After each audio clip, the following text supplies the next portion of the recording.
Tasya Antonia Wisli dengan NPM 1942090. Saya adalah mahasiswi dari Universitas Internasional Batam. Halo, perkenalkan nama saya Paskaris dengan NPM 1942097. Halo guys, perkenalkan nama saya Minta Pematasari dengan NPM 1942065. Pada kesempatan pagi ini, kami akan melakukan presentasi mengenai hasil laporan mengenai perusahaan dan juga hasil analisis dari laporan biaya yang telah kami buat.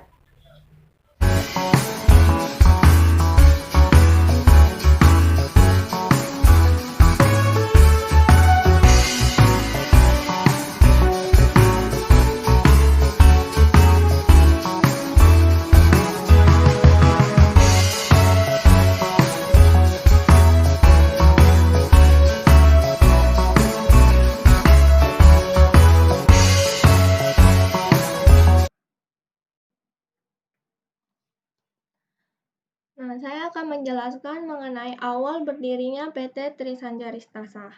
PT Trisanjaristasa ini berdiri pada tanggal 5 Januari tahun 2020. Perusahaan ini didirikan oleh 3 orang pemilik, yaitu Paskaris, Mita, dan Natasha. Nah, sehingga ide dari nama perusahaan ini berhubungan erat dengan pemiliknya, di mana Tri artinya adalah 3 orang, Sanja artinya adalah bijak dalam mengelola perusahaan, dan Ristasa maksudnya adalah Paskaris, Mita, dan Natasha. Seperti yang dapat kita lihat, bahwa PT Trisanjaristasa ini memiliki logo yang berbentuk lingkaran, yang terdiri dari 4 orang yang saling bergandengan tangan dan berwarna-warni. Di mana 3 dari 4 orang tersebut adalah Paskaris, Mita, dan Natasha, sedangkan 1 orangnya lagi adalah masyarakat ataupun konsumen yang ikut berpartisipasi dalam aktivitas perusahaan. Sedangkan logo yang berwarna-warni ini menandakan bahwa perusahaan ini dapat menciptakan ide-ide baru dan berkreativitas dalam jangka panjang, sehingga perusahaan ini nantinya bisa akan terus berkembang di masa depan. Perusahaan Trisanjaristasa ini merupakan perusahaan yang bergerak di bidang industri manufaktur, terutama dalam bidang industri makanan. Perusahaan ini memproduksi keripik kentang dengan berbagai bahan dan juga cara kerja yang baru, dan ide baru yang diciptakan melalui proses analisis serta percobaan yang dilakukan secara berulang-ulang, sehingga baru dapat ditemukanlah resep keripik kentang milik PT Trisanjaristasa. Berikut adalah profil dari PT Trisanjaristasa, yaitu nama perusahaannya adalah PT Trisanjaristasa, jenis perusahaannya adalah perseroan terbatas atau yang kita ketahui dengan PT, bidang perusahaannya adalah manufaktur, pemegang saham Paskaris, direksi Mita, komisaris Natasha, dan PT ini berlokasi di Komplek Pertokohan Aviari Permai, Blok A nomor 3 sampai dengan 4. Kami memilih lokasi ini karena lokasi ini dekat dengan sumber daya manusia dan juga dekat dengan lokasi pasar. Kemudian ada bidang manufaktur yaitu produksi keripik kentang dan nomor telepon serta alamat email. Di dalam perusahaan terdapat tiga biaya utama, yaitu biaya bahan baku adalah biaya yang dikeluarkan perusahaan untuk membeli bahan baku yang digunakan untuk proses produksi keripik kentang. Di sebelah kiri adalah biaya bahan baku untuk bulan Januari 2020, sedangkan di sebelah kanan adalah untuk bulan Februari 2020. Biaya tenaga kerja ialah imbalan yang diberikan oleh perusahaan kepada tenaga kerja yang dinilai dengan satuan uang atas pengorbanan yang diberikan untuk kegiatan produksi. Yang di atas adalah biaya tenaga kerja langsung untuk bulan Januari, sedangkan yang di bawah adalah untuk bulan Februari 2020.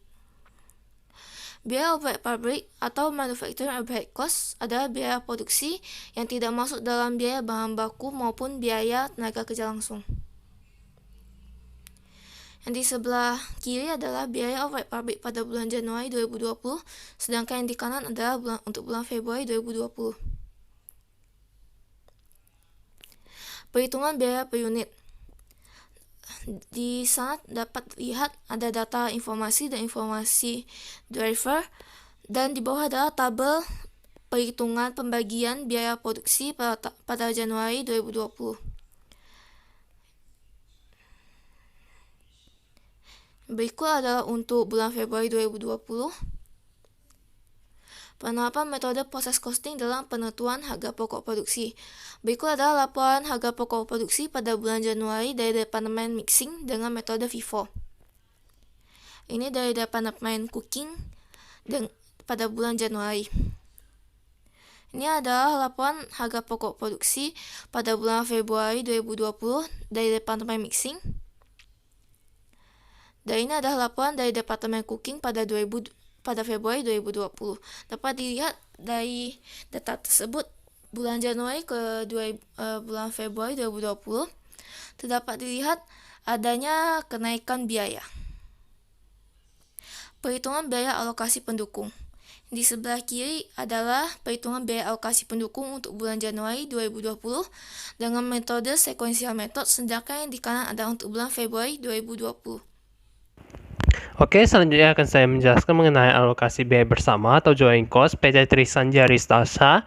Seperti yang kita bisa lihat di screen bahwa di sebelah kanan atas ada perhitungan joint cost untuk bulan Januari 2020 dengan menggunakan metode fisik atau statistical method yang dengan total joint cost sebesar 66.824.000. Dan di bawahnya ada perhitungan joint cost, alokasi joint cost bulan Februari 2020 dengan metode statistical juga, dengan total joint cost sebesar Rp67.743.307.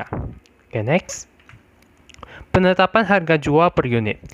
Di sebelah kiri ada perhitungan total dalam harga per unit setiap produk. Bahwa yang didapatkan untuk bulan Januari bahwa harga per unit untuk keripik kentang original 29.699,56,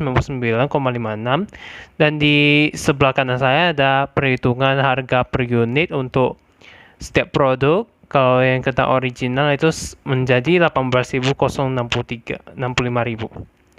Oke, next. Harga pokok penjualan untuk bulan Januari dan bulan Februari. Yang sebelah kiri saya adalah harga pokok penjualan untuk bulan Januari, dan yang sebelah kanan saya adalah periode Februari, laporan harga pokok penjualan. Oke, next. Penutup. Oke, kesimpulan dalam penjelasan semua tadi di atas bahwa berdasarkan harga jual per unit yang dianalisis perusahaan pada periode Januari dan Februari 2020, bahwa dapat diketahui bahwa perusahaan memperoleh harga jual per unit yang berbeda, tetapi perusahaan tetap mengalami perkembangan dalam jumlah unit produksi yang dapat diketahui pada perhitungan di atas dari periode Januari sampai Februari. Sementara itu, dibuatkannya laporan biaya produksi ini adalah merupakan setiap informasi dan perhitungan yang ditentukan dan dianalisis perusahaan yang dimana akan diperlukan untuk perusahaan sebagai bahan pertimbangan dalam mengambil keputusan di masa yang akan datang.